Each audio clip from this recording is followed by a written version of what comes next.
உங்களோட future projects பற்றி நிறைய வந்துட்டு இருக்கு செய்திகள். அப்படி ஒன்று வந்தது தான் ஹிந்திக்கு போயிட்டு நீங்கள் அமீர் கானோட பண்ண போறீங்க அப்படின்னு சொல்லிட்டு, அது ஃபியூச்சரில் மெட்டீரியல்ஸ் ஆகிறதுக்கு வாய்ப்பு இருக்கா சார்? ஒரு 3-4 தடவை மீட்டிங் போச்சு. எனக்கு அவர் சின்ன வயசுல ரொம்ப பிடிக்கும், ஒரு பெரிய ஃபேன் தான். அண்ட் அவரும் வந்து என் ஒர்க் ரொம்ப பிடிச்சுன்னு சொல்லுவேன். அவர் கூட இருந்து படம் பண்ணணும்னு பேசினார். பட் ஆனால் நான் சொன்னேன் சார், இங்கே இவ்வளோ கமிட்மெண்ட்ஸ் இருக்கு, சாருக்குமே அவருக்கும் நிறைய கமிட்மெண்ட்ஸ் இருக்கு. ஸோ இதே மாதிரி ஏதாவது ஒரு டைம்ல ஏதாவது மிஸ் மேட்ச் ஆகும்போதோ வேற ஒரு டைம் கிடைக்குதோ அப்படிங்கிறத பார்த்து தான் சார் பண்ண முடியும். பட் ஆனால் டாக்கிங் சார். சார் எனக்கு எல்லா ஹீரோஸ் கூட வேலை செய்யணும் சார், எல்லாரும் கூட பேசிட்டு தான் இருக்கேன். பட் ஆனால் டைம் லைன் தான் சார் பிரச்சனை. சார் நீங்கள் டிசியில் பண்ணிட்டு இருக்கிறதா, டிசியில் இப்போ பண்ணிக்கிட்டு இருக்கீங்க, அதே மாதிரி ஜனநாயகி ரிப்போர்ட்டராக பண்ணிட்டு இருக்கீங்க அப்படின்றதும் தகவல் வந்துச்சு. அது நீங்கள் எப்படி பார்க்குறீங்க? அதுக்கப்புறம் 2 கேள்வி ஆரம்பிச்சிடறேன். இந்த சென்சார் இஷ்யூ கூலிலையும் ஏ சர்டிஃபிகேட் வந்திருந்தது, ஜனநாயகிலையும் அது பாதிக்கப்பட்டிருக்கு. அது எப்படி சார் பார்க்குறீங்க இந்த 2 கொஸ்டின்? சார் டிசியில் அவன் சார் பண்ணிருக்கேன், அது அருணாதேஷன் படம். இது வந்து ஹெச்விநாதனாலும் விஜயனாவும் ஒரு நாள் கூப்பிட்டாங்க. ஸோ அது கேமியா பண்ணேன். அது அவ்வளோதான் என்னால் சொல்ல முடியும், அதுக்கு மேலே அவங்க பேசுங்க. அண்ட் ரிகார்டிங் சென்சார் போர்ட், நான் கூலி சொல்லணும்னா அதுக்கும் நிறைய என்ன சொல்லுவாங்கல்ல, ஏன் ரஜினி சார் ஏ சர்டிஃபிகேட் அப்படின்னு சொல்லி ஏ சர்டிஃபிகேட் வாங்கணும்னு போல எனக்கு என்ன ஆச்சுன்னா, சென்சார் போர்டில் ஃபர்ஸ்ட் சென்சார் பண்ணி முடிச்சோன்னா அட்வைஸ் 35 கட் சொன்னாங்க. அப்புறம் ஒரு 9 மினிட்ஸ் இருந்தது. மினிட்ஸ் கூட ஓகே, எனக்கு பிரச்சனை இல்லைன்னு சொல்லிட்டேன். பட் 35 கட்டுங்கிறது வந்து என்னால் அன்னைக்கு ஏற்றுக்க முடியல. இப்போ படம் ரிலீஸ் ஆனதுக்கப்புறம் ஆல்ரெடி நிறைய இடங்கள் புரியலன்னு சொல்லி சொல்கிறாங்க. மேபி அது ஐ டேக் த பிளேம், நிறைய இடத்துல நான் புரிய வச்சிருக்கணும். பட் ஆனால் அதையும் மீறி 35 கட் அப்படின்னா அது படமாகவே இருந்திருக்காது. இன்னும் நீங்கள் வந்து ஒரு ஒரு ஒரு கம்ப்ளீட்டட் ஃபிலிம் வித் ஏ சர்டிஃபிகேட்டா இல்லை ஒரு இன்கம்ப்ளீட் ஃபிலிம் வித் யூபிஏ சர்டிஃபிகேட்டாங்கிற மாதிரி தான் இருந்தது. அண்ட் இமீடியட்டாக அது நான் ஒருத்தர் எடுக்க முடியிற கால் இல்லை, ஏன்னா அது எத்தனை கோடி இன்வெஸ்ட் பண்ணிட்டாங்கன்னு உங்களுக்கு தெரியும். ஸோ நான் ப்ரொடியூசர்கிட்டையும் பேசினேன், ரஜினி சார்கிட்டையும் பேசினேன். அண்ட் எல்லாரும் பேசி முடிவு பண்ணி we apply for reason sir. உடனே ரீசன் சார் அப்ளை பண்ணோம். ரீசன் சாரில் அடுத்த பேனல் பார்த்துட்டு திருப்பி அதே 35 கட்டு அட்வைஸ் பண்ணாங்க. பட் அட்வைஸ் பண்ணுறதை தாண்டி ரீசன் சார் நான் சொன்னது என்னன்னா, தீமேட்டிக்காகவே இது அதாவது பிணங்களை எரிக்கிறதும் இந்த மாதிரி பண்ணுறதுங்கிறது தீமேட்டிக்காகவே எனக்கு இந்த மாதிரி பண்ணணும். அண்ட் எங்களுக்கான ரிலீஸ் டைம் இருக்கு. அண்ட் எனக்கு அந்த படத்தை எங்கேயுமே விஷுவலாக கட் பண்ணிட வேணாம், இது எல்லாத்தையும் மனசில் வச்சுட்டு ரஜினி சாரோட அட்வைஸ் எடுத்துட்டு அண்ட் தென் வி டிசைடட். ஏன்னா ஒரு ஏ சர்டிஃபிகேட் வந்ததுனால மட்டுமே ஒரு 40-50 கோடி வருமானத்துக்கு லாஸ் இருக்க மாதிரி இருக்கும். பட் ஆனால் அது சன் பிக்சர்ஸ் எனக்கு கொடுத்த ஃப்ரீடம், ரஜினி சார் எனக்கு கொடுத்த ஃப்ரீடம், லோகேஷன் உங்களுக்காக இருக்கட்டும், உங்களுக்கு என்ன தோணுதோ பண்ணுங்கன்னு. நான் ஒரு கம்ப்ளீட் ஃபில்மாக இருக்கணும்னு சொல்லி தான் ஏ சர்டிஃபிகேட் கொடுத்துட்டு, இல்லைன்னா ஆப்வியஸாக இன்னும் கொஞ்சம் அதிகமாக சம்பாதிக்க போகுதுன்னு நான் வேணாம்னு தான் சொல்லியிருக்கேன். பட் இதுதான் ஆக்சுவலி நடந்தது. அண்ட் ரிகார்டிங் ஜனநாயகன் இடத்துல நீங்கள் வினோத நாடு தான் கேட்கணும், நான் சென்சாருக்குள்ள போகல. தேங்க்யூ. இயக்குனராக இருந்து நடிகர்களை இயக்குனதுக்கும் இப்போ நீங்களே வந்து ஒரு நடிகராக மாறினதுக்கும் என்ன வித்தியாசம் தெரியுது? இப்போ உங்களுக்கு வந்து நடிகராக இருக்கிறது சுகமா இருக்கா? இப்போ நான் சொன்னேன், ஆனால் தமிழ் வேணும் சுகமாலாம் இல்லை, நல்லா இல்லை, கொஞ்சம் கஷ்டமாக தான் இருக்கு. டைரக்ஷன் நம்ம தெரிஞ்ச வேலை செய்யறதுக்கும் தெரியாத வேலை செய்யறதுக்கும் வித்தியாசம் தான். உங்க படங்கள்ல நிறைய வன்முறை இருக்கு, வெட்டு குத்து ரத்தம் குரூரெல்லாம் இருக்கு. இது வந்து சமூகத்துக்கு நல்லது இல்லை. லோகேஷ் கனகராஜ் ஒரு மனநல டாக்டர் கூட பார்க்கணும் அளவுக்கு உச்சமா கமெண்ட் வந்தது. அதை பத்தி என்ன நினைக்கிறீங்க? 1. 2வது, ஜனநாயகன் நீங்க மலேசியா எல்லாம் போய் விஜய் சாருக்கு நிறைய சப்போர்ட் பண்ணீங்க, சினிமா வாழ்க்கைக்கு அண்ணன் நீங்க. அடுத்து இந்த ஏப்ரல் மே பிரச்சாரத்துக்காக போவீங்களா? அந்த வகையில சப்போர்ட் இருக்குமா?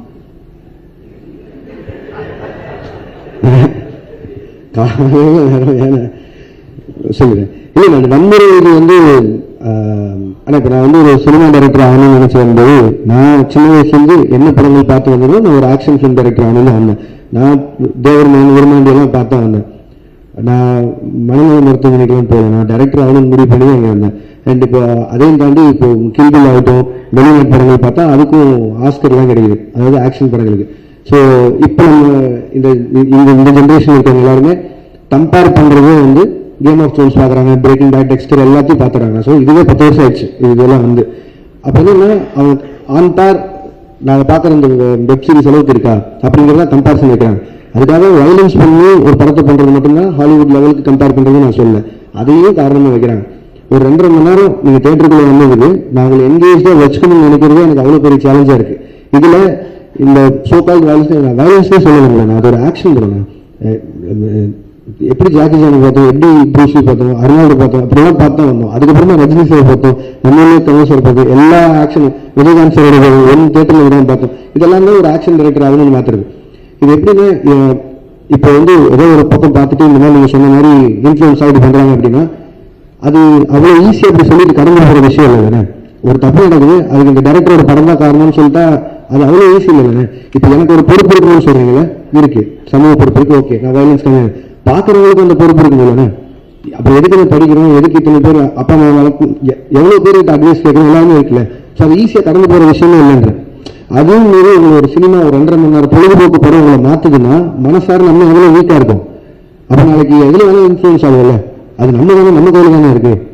அதுக்கு அதை காரணம் காட்டிடக்கூடாதுன்னு சொல்கிறேன். 2 சைடும் பொறுப்பாக இருக்குன்னு தான் நான் சொல்கிறேன். பிரச்சாரம் தான் இல்லை, அரசியல் கணக்கு என்னென்ன இப்ப தேவதாஸ் படம் பண்றீங்க, தேவதாஸ்ல இந்த கெட்டப் தானா? ஏன்னா தேவதாஸ்னாவே தாடி வச்சுதான் வரணுமா? அதனால லோகேஷ் கனகராஜ் வந்து அது மாதிரி மென்ஷன் பண்றாங்களா?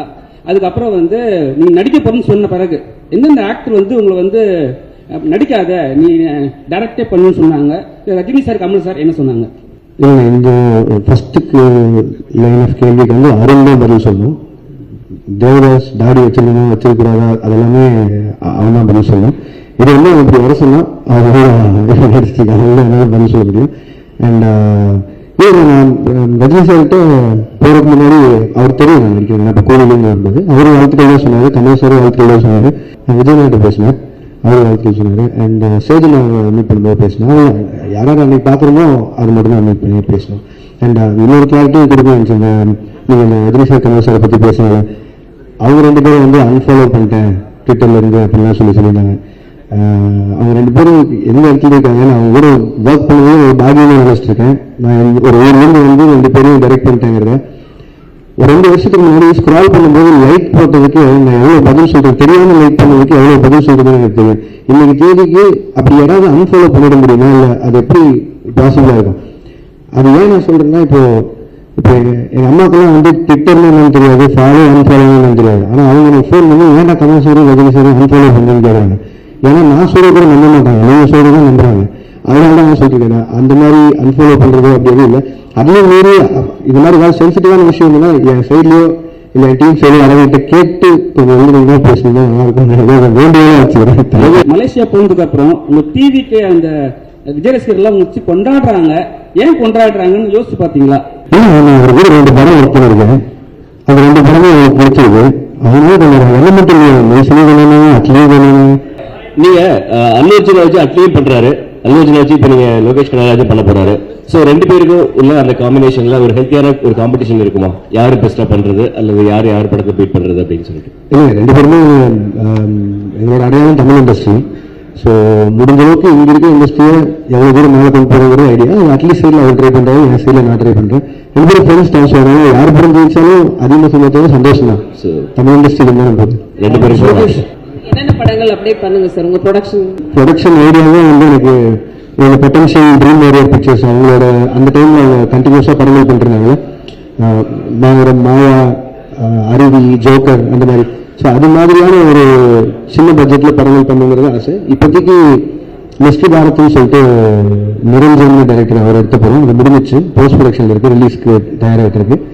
ரத்னகுமார் டைரக்ட் பண்ற படம் 29 சொல்லி, அது நானும் Karthik Subbaraj sir, Karthik Santhanam, Stone Bench அவங்களும் சேர்ந்து தயாரிக்கும். அந்த படமும் ஷூட்டிங் முடிஞ்சிச்சு, அது போஸ்ட் ப்ரொடக்ஷன் ரெடி ஆகிட்டு இருக்கு. அண்ட் பாக்யராஜ் கண்ணன் டைரக்ட் பண்ற படத்துல வந்து பென்ஸ் அது ஷூட் போயிட்டு இருக்கு. அது எனக்கு தெரிஞ்சு பெரிய படம், அதனால அது கொஞ்சம் இன்னும் கொஞ்சம் நிறைய ஷூட் போகும்னு நினைக்கிறேன். ஸோ இதுல மிஸ்ட்ரி பாரத்தும் பென்ஸும் வந்து நான் மட்டும் ப்ரொடியூசர் இல்லை, என் கூட சுதன் சார் அண்ட் ஜெகதீஷ் அவங்களோட கம்பெனிஸும் இன்வால்வ் இருக்கு. Lokesh, yes sir. உங்களை பத்தி சோசியல் மீடியால ஒரு நடிகையோட சேர்த்து காதல் லவ் அது இதுன்னு வந்துட்டு இருந்தது. ஏதாவது அந்த மாதிரி போயிட்டு இருக்கா? ஃபேமிலியாக போறீங்களா? இல்லை சார், இல்லை சார், எனக்கு ஆல்ரெடி ஃபேமிலி இருக்கு சார்.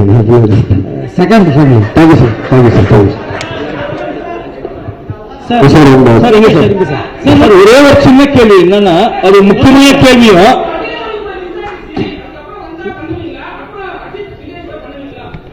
என்ன பண்ண மாட்டேன்னு சொல்ல பண்ணுங்க. லோகேஷ் ப்ரோ சொல்லுங்க, அது மிஸ் ஆகிறதாண்டி இல்லை. ஏன்னா அப்படி ஒரு அவங்க நான் ஆக்ஷன் படம் பண்ண நினைச்சேன், பட் ஆனால் அவங்க ஒரு லைட் ஹார்ட்டட் படம் கேட்டாங்க, என்னால பண்ண முடியல அது அந்த டைம்ல. இல்லை, கண்டிப்பா வேற யாராவது பண்ணுவாங்கன்னு நினைக்கிறேன். மக்கள் மத்தியில பேசப்படுற ஒரே ஒரு விஷயம் என்னன்னா, இப்ப சமீப காலமா வரக்கூடிய படங்கள்ல இருக்க இயக்குநர்கள் இன்க்ளூடிங் லோகேஷ் கனகராஜ் படங்கள்ல வந்து ட்ரக் அபியூஸ் நிறைய இருக்கு, போதை கலாச்சாரத்துக்கு முக்கியத்துவம் கொடுக்கறதா சொல்லி பரவலான பேச்சு சார். இது நிறைய டாக்டர்ஸ் பேசியிருக்காங்க, அதை பத்தி மக்கள் நிறைய பேர் சொல்றாங்க. இதை பத்தி உங்களோட கருத்து என்ன? அதே மாதிரி இந்த மாதிரி ட்ரக் யூசேஜை வந்து படத்துல வந்து பிக்சரைஸ் பண்றது நல்லதா? அந்த சீன்ஸ் வச்சுதான் படங்கள் ஓடுமா? ஓகே சார், நான் எனக்கு 2 நிமிஷம் கொடுத்தீங்கன்னா நான் எக்ஸ்பிளைன் பண்ண ட்ரை பண்ணுறேன் சார். ஏன்னா இது ரொம்ப நாள் அலிகேஷன் சொல்லிட்டு இருக்காங்க. சார் நீங்கள் சொல்கிற பாயிண்ட் எனக்கு வேல்டாக புரிஞ்சிச்சு. அது இப்போ சொசைட்டியில் நடக்கிற எல்லா விஷயத்தையும் பார்த்தா அது இருக்க மாதிரி இருக்கு. நான் வந்து நல்லா நோட் பண்ணி பாருங்க சார், நான் பண்ண எல்லா படங்கள்லையுமே ட்ரக்கு வந்து இப்போ எடுத்துக்கிட்டா இந்த மாதிரி ஆயிடலாம், சந்தோஷமா இருக்கலாம் அப்படின்னு நான் சொல்லுவேன். எங்கேயுமே நான் சொல்ல சார். நான் கமர்ஷியல் படமே பண்ணாலும் அதில் நான் எனக்குன்னு ஒரு சொசைட்டி கன்சர்ன் இருக்கு சார். அதை மீறி நான் பண்ணதில்லை. நீங்கள் மாணவர்கள் எடுத்துட்டீங்கன்னா அதில் கடைசியில் அவர் சொல்லுவார், மனுஷங்க தப்புக்கு ஊரை கொத்த சொல்லி எந்த தப்பும் இல்லைன்னு. கைதி எடுத்துட்டீங்கன்னா கார்த்தி சாரும் சரி, மரியம் ஜாட் சாரும் சரி, கடைசியில் இதை எத்தனை எரிச்சு தாண்டா போகும், இந்த நாயினால தான் உருப்படாமல் போகுங்கிற ஒரு வார்த்தையை சொல்லி தான் அதை மொத்தம் எரிப்பாங்க. நீங்கள் மாஸ்டரில் எடுத்துட்டீங்கன்னாலும் நான் இதே தான் சொல்லியிருப்பேன். அது எப்படி 18 வயசு கீழே ஒரு ஆவில் நீ தேட்டருக்குள்ளே போகாதுன்னு சொல்ல முடியுதோ, எப்படி வந்து சாராயமும் பீடியும் அவன் கையில் கிடைக்குதுன்னு கமல் சாரை வச்சு இந்த ட்ரக் ஃப்ரீ சொசைட்டிக்கான மரியாதை என்ன, அது இப்படி ஆச்சுன்னா என்ன ஆகுங்கிறத அவங்களுக்கு சொல்லியிருக்கேன். இது என்னன்னா, எனக்கு கிடைச்ச ஹீரோஸ் மூலியமா எவ்வளவு தூரம் உறக்க அதை சொல்ல முடியுமோ அதை நான் சொல்லிட்டே தான் இருக்கேன். அதை நீங்க சொல்லணும்னா ஒரு பாயிண்ட்ல இவ்வளவு ட்ரக்ஸ் இருக்குது. நான் கைதி படம் முடிக்கும் போது முதல்ல 900 கோடிக்கு ட்ரக்ஸ் மாட்டணும்னு சொல்லியிருந்தாங்க. நான் ஷூட்டிங்ல இருக்கும்போது 20,000 கோடிக்கு ஒரு ஊர்ல மாட்டுச்சு. ஸோ இது வந்து எதுவுமே நான் சொல்லி தரல. 20,000 கோடி நான் சொன்னது 900 கோடி தான் சொல்லியிருந்தேன். அப்படி பார்த்தா கம்மி ரேஷியோட தான் சொல்லியிருந்தேன். இது இந்த சொசைட்டியே எவ்வளவு கஷ்டப்படுதுன்னு சொல்றேன் சார். இது மட்டும் இல்லை சார், என் சைட்ல இதுக்கு நான் தான் பேசி ஆகணும். வெறுமனே இப்படி சொல்லிட்டு போயிடலாம், கமர்ஷியலா வந்துட்டா ட்ரக்ஸை வச்சு படம் பண்ணாங்க இல்லை சார். எவ்வளவு தூரம் சே நோ டு ட்ரக்ஸ் கேம்பெயினுக்கு நான் சப்போர்ட் பண்ணிட்டு இருக்கேன்னு எனக்கு தான் தெரியும். என் சைட்ல அவ்வளவு கேம்பெயின்ஸ் நடந்துட்டு இருக்கு. ஒவ்வொரு காலேஜா போய் இது ப்ரொபகண்டா மாதிரியே பண்ணிட்டு இருக்கேன். ஒரு 15,000 ஸ்டூடெண்ட்ஸை ட்ரக்ஸை தொட மாட்டோம்னு பிளட்ஜ் எடுக்க வச்சிருக்கேன். கோயம்புத்தூர் கமிஷனர் கிட்ட சே நோ டு ட்ரக்ஸ்ன்னு சொல்லி அந்த தலைப்புல ஷார்ட் ஃபிலிம்ஸ் பண்ண வச்சு கோயம்புத்தூருக்கு எல்லா காலேஜும் மொத்தம் வச்சு ஒரு 60 ஷார்ட் ஃபிலிம்ஸ் வந்து அதுல யாரு ஃபர்ஸ்ட் வராங்களோ அவனை அசிஸ்டண்டா சேர்த்து சொல்லிருக்கேன். அவனே இப்போ அசிஸ்டன்ட். ஸோ இது எல்லாமே என் சைட்லேயே நான் பண்ணிட்டு இருக்கேன் சார். இது வெறும் ஜஸ்ட் ஒரு சினிமாக்காக பண்ணணும் இல்லை, இது சொல்லணும்னு இருந்ததே சொன்னேன். அண்ட் இப்போ நான் சொல்றேன், பெரிய ஹீரோஸை வச்சு சே நோ டு ட்ரக்ஸ்ன்னு சொல்றது நான் அது ஒரு கன்சர்ன், அதை நான் சொல்லிதான் ஆகணும்னு நினைச்சிருக்கேன். எஸ் இல்லை நோ சொல்றேன். அதை எல்லாரும் உறக்க சொல்றாங்க ஹீரோஸும் சேர்த்து. இந்த எல்சியை உருவானது தான் இதுல திட்டவட்டமா கமல் சார் சொன்ன மாதிரி தான் ட்ரக்ஸ் இந்த சொசைட்டிக்குள்ள வேணான்னு தீவிரமா இருக்கிற தீவிரவாதின்னு அவர் சொல்லியிருப்பாருல, அதை தான் நானும் கமர்ஷியல் ஃபார்மேட்ல சொல்ல ட்ரை பண்றேன். பட் ஆனால் நான் என்ன சொன்னாலும் நல்லதை கேட்கவே மாட்டோம், நான் கெட்டது மட்டும்தான் பார்ப்போம்னு சொல்றேன். நானும் என்னதான் சார் பண்ண முடியும்? மேபி நான் பண்ணாம விட்டுறேன். அதனால பண்ணாம விட்டா சொசைட்டி மாறிடும்னா அது குட் தான். நான் பண்ண போறேன். Thank you sir. சார் இன்வைட் வச்சுட்டு எல்லாரும் வந்ததுக்கு ரொம்ப நன்றி sir. And with your wishes and blessings என்னோட அடுத்த படத்துக்கு போவாங்க. Thank you sir. Thank you so much.